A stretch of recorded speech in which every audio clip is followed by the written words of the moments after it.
5 World News. To that deadly rampage in Northern California, a gunman shooting into a kindergarten class. Police now identifying the gunman, and they now say his wife was actually his first victim. They have found her body. It was hidden under the floor in their home. And tonight, the school custodian who locked the door seconds before the gunman could get in.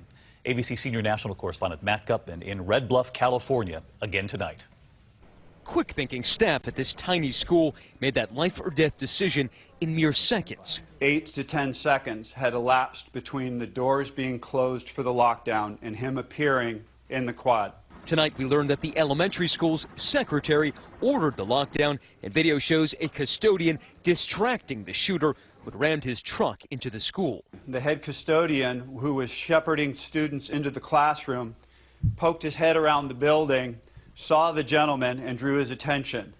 It's my understanding that several shots were fired towards the custodian. This is every educator in America's worst nightmare. When I turned my back, our window was being blasted through.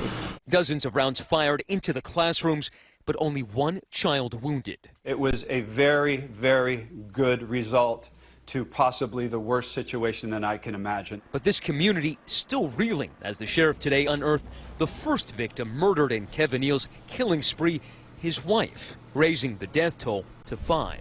He had literally cut a hole in his floor and literally just put her body in the floor and covered it up. And first thing Tuesday morning, Neal began his 25-minute rampage, first killing 2 neighbors. He then drove through the rural community before crashing into the school. Afterwards, the shooter continued on until he was finally killed by police in a shootout. And for the first time, we hear from the shooter's family. He clearly had no business with firearms. He had full-on paranoia and delusions. Matt Gutman with us live again tonight from California. And Matt, we know the shooter was facing numerous charges before this shooting took place.